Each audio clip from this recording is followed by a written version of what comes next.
alleged to be वो इस scam के मास्टरमाइंड हैं। दोनों ने मिलके हमारे को गुवाहाटी भेजा।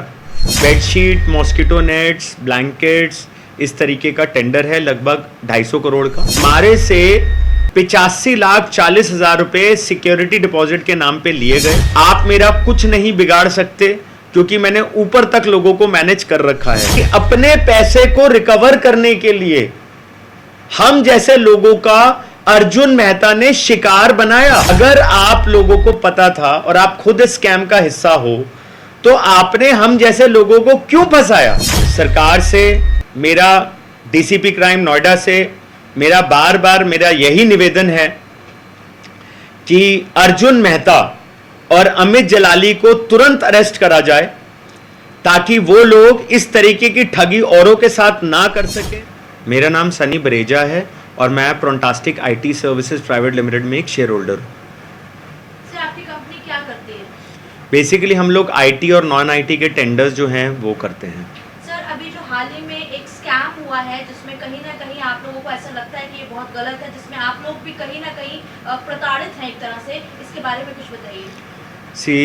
बेसिकली क्या है, इस स्कैम की शुरुआत होती है हमारे एक रिटेनर एम्प्लॉय अमित जलाली से, जिन्होंने हमारे को एक अर्जुन मेहता नामक शख्स से मिलवाया जो कि alleged to be वो इस स्कैम के मास्टरमाइंड हैं, जो कि पहले खुद मटक काउंसिल के स्कैम में फंस चुके हैं।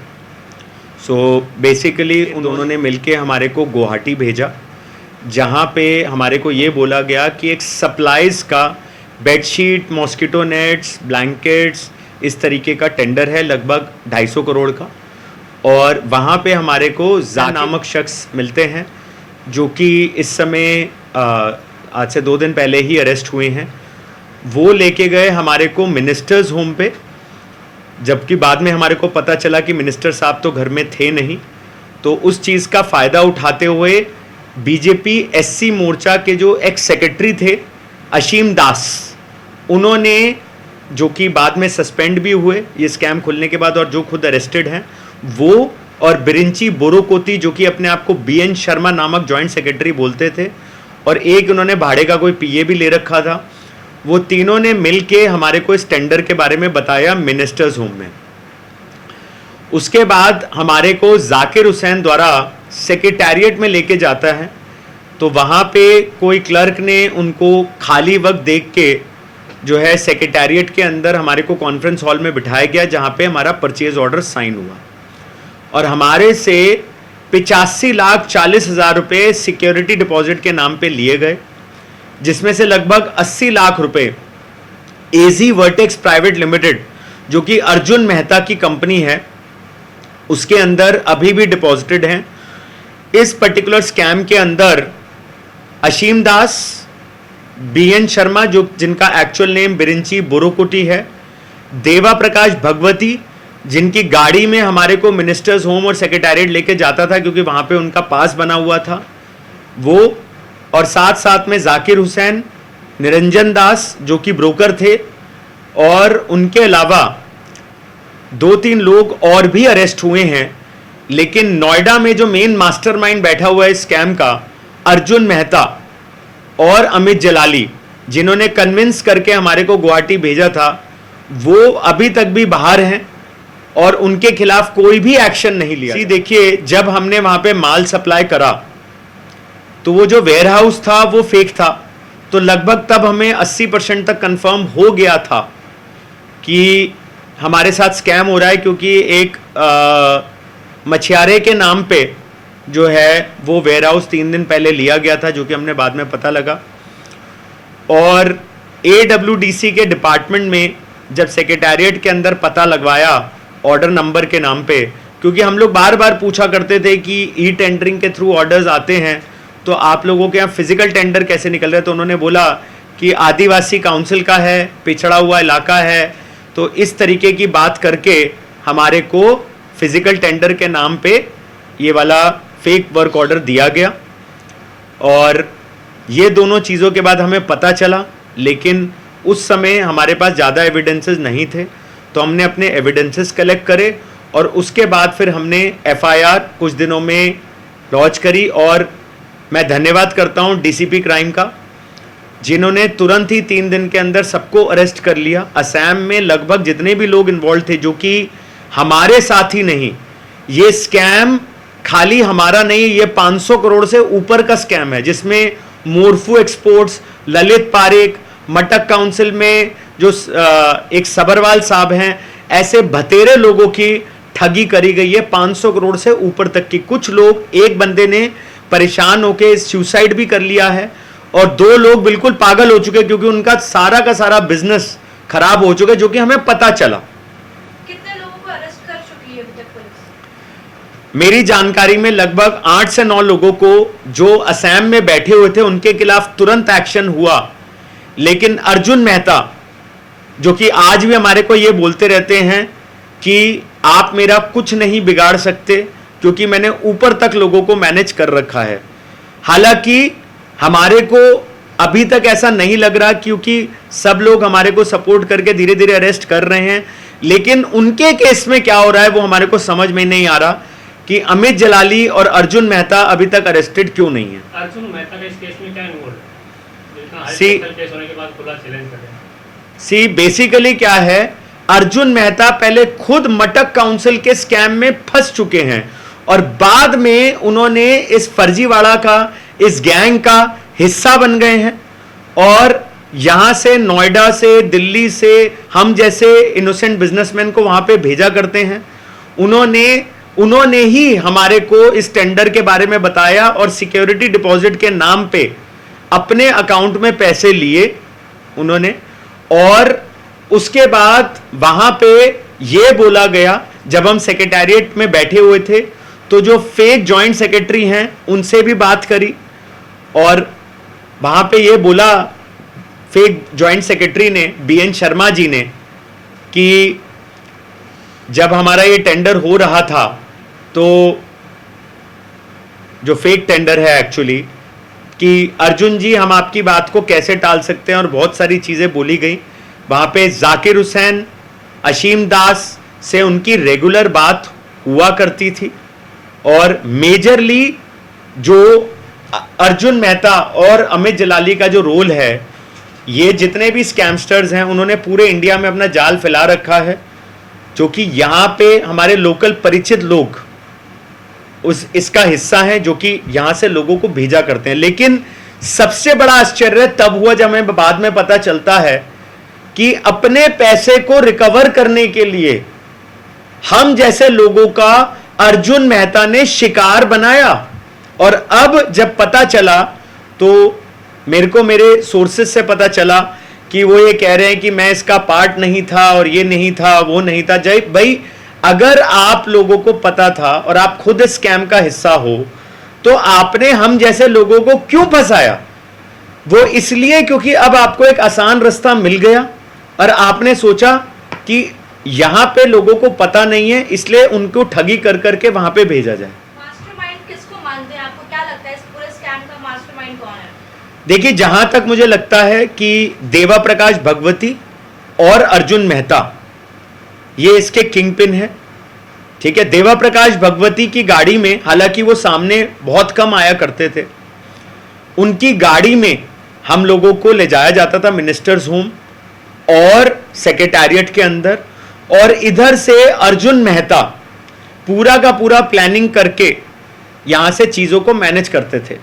क्या आपके पास कोई एविडेंस है अभी? बिल्कुल, मेरे पास सारे के सारे जो हमारे फेक पीओज जो हमारे को दिए गए हैं, सेक्रेटेरिएट के अंदर जो फेक जॉइंट सेक्रेटरी ने जो परचेज ऑर्डर साइन करा था, उसकी भी मेरे पास फोटोज हैं। उसके अलावा ऐसे बहुत सारे एविडेंसेस हैं जिसके अंदर, इवन रीसेंट एविडेंसेस हैं जिसके अंदर अर्जुन मेहता, अमित जलाली जैसे लोगों ने बोला भी है कि हाँ हमसे गलती हो गई है, और अशीम दास ने अंदर जाने से पहले बोला भी है कि हाँ हमसे गलती हो गई है। और इस तरीके की ठगी ये लोग बहुतों के साथ कर चुके हैं, जो कि बाद में हमें पता चला। जैसा आपने बताया कि 85 लाख की ठगी आपसे हुई है, तो क्या अभी तक कुछ पैसा रिकवर करवाया अभी तक असम पुलिस ने, या कुछ उम्मीद है आपको कि पैसा मिलेगा आपको वापस? देखिए, 9,75,000 रुपए AWDC का उन्होंने फेक अकाउंट भी खोल रखा था, और वहां से हमारे को 9,75,000 रुपए की रिकवरी इन्होंने विश्वास दिलाने के लिए करी।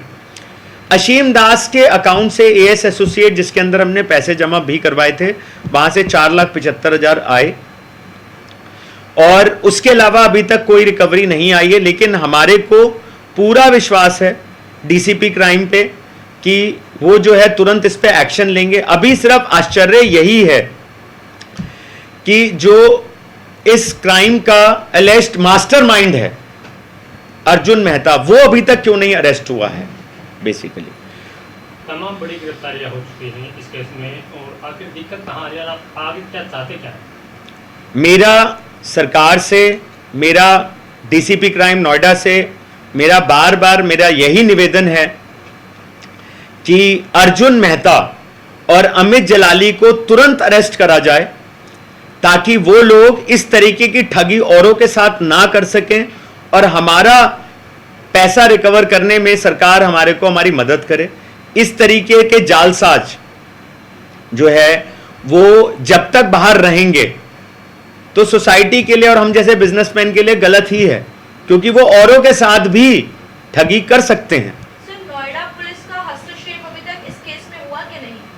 देखिए, नोएडा पुलिस को हमने 2 से 3 बार अप्रोच किया, उनको पूरे के पूरे इस मैटर के बारे में पता है।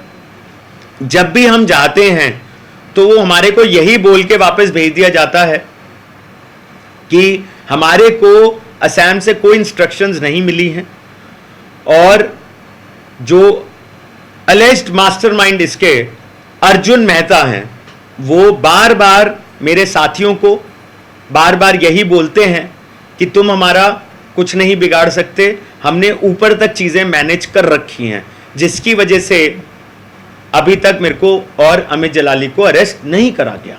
क्या यही स्टेटमेंट है जो नोएडा पुलिस कोई काम नहीं कर रही है या इसमें इन्वॉल्व नहीं हो रही है? देखिए, पुलिस तो इसमें असम में तो एक्टिवली इन्वॉल्व है, नोएडा पुलिस क्यों इस पे एक्शन स्टार्ट नहीं कर रही है? देखिए, एक अपराधी तो कुछ भी बोल सकता है, इस तरीके के जालसाज जो है वो जब तक बाहर रहेंगे तो सोसाइटी के लिए और हम जैसे बिजनेसमैन के लिए गलत ही है, क्योंकि वो औरों के साथ भी ठगी कर सकते हैं। सर, नोएडा पुलिस का हस्तक्षेप अभी तक इस केस में हुआ कि नहीं? देखिए, नोएडा पुलिस को हमने 2 से 3 बार अप्रोच किया, उनको पूरे के पूरे इस मैटर के बारे में पता है। जब भी हम जाते हैं तो वो हमारे को यही बोल के वापस भेज दिया जाता है कि हमारे को असम से कोई इंस्ट्रक्शंस नहीं मिली हैं और जो एलिज्ड मास्टरमाइंड इसके अर्जुन मेहता हैं, वो बार बार मेरे साथियों को बार बार यही बोलते हैं कि तुम हमारा कुछ नहीं बिगाड़ सकते, हमने ऊपर तक चीज़ें मैनेज कर रखी हैं, जिसकी वजह से अभी तक मेरे को और अमित जलाली को अरेस्ट नहीं करा गया। क्या यही स्टेटमेंट है जो नोएडा पुलिस कोई काम नहीं कर रही है या इसमें इन्वॉल्व नहीं हो रही है? देखिए, पुलिस तो इसमें असम में तो एक्टिवली इन्वॉल्व है, नोएडा पुलिस क्यों इस पे एक्शन स्टार्ट नहीं कर रही है? देखिए, एक अपराधी तो कुछ भी बोल सकता है। सर, इस केस को जहाँ तक मैंने स्टडी किया है तो पता चला है कि वो असम के कुछ विपक्ष के लोग कह रहे हैं कि बीजेपी के कुछ कार्यकर्ता इन्वॉल्व हैं, बीजेपी के कुछ बड़े लीडर इन्वॉल्व हैं, जिसके कारण से कार्रवाई थोड़ी स्लो हो रही है। इस पर आप क्या कहते हैं? देखिए, इस मामले में मैं आपसे बिल्कुल अग्री नहीं करता हूं, क्योंकि कोई भी बीजेपी का सीनियर ऑफिशियल, मैंने आपको पहले भी बताया कि जब मिनिस्टर्स होम में हमारे को लिया गया तो मिनिस्टर साहब घर में नहीं थे, उस चीज़ का फ़ायदा उठाया गया। सेक्रेटेरिएट के अंदर हमारे को ये सारे फेक लोग जो भी अरेस्ट हुए हैं वो ही मिले, बाकी कोई भी नहीं था। तो ये किसी क्लर्क की जो है साजिश थी, जो इन सारे जालसाज में वो इन्वॉल्व थे, जो कि अब सारे लोग अरेस्ट हो चुके हैं। जहाँ तक चीफ मिनिस्टर्स ऑफिस का सवाल है, जिस दिन ये बात वहाँ तक पहुँची तो मैं आपको बता देता हूँ, जो कलिता जी जो प्रेसिडेंट है स्टेट बीजेपी के, उनका अगले 10 मिनट के अंदर स्टेटमेंट आ गया कि अशीम दास को हमने पार्टी से सस्पेंड कर दिया गया है और अगले 24 घंटे के अंदर वो अरेस्ट हो जाएंगे। उसके 48 से 72 घंटे के अंदर अंदर जो ओएसडी साहब जिनकी इन्वॉल्वमेंट पुलिस को लग रही थी वो भी अरेस्ट हो गए। तो डीसीपी साहब ने और चीफ मिनिस्टर्स ऑफिस ने हमारे को वहां पे बहुत ज्यादा सपोर्ट किया। हमारा सिर्फ यही निवेदन है कि जो अपराधी यहां पे खुले घूम रहे हैं और हमारे को यह डर है कि वो हमारे साथ साथ औरों की ठगी भी कर सकते हैं, हमारे को और इनको फटाफट अरेस्ट होने के साथ साथ हमारे जो पैसे हैं उसकी भी रिकवरी सरकार करवाए। हालांकि अर्जुन मेहता का अकाउंट तो फ्रीज हो गया है, लेकिन अरेस्ट क्यों नहीं हो रहा वो एक बहुत बड़ा क्वेश्चन मार्क है।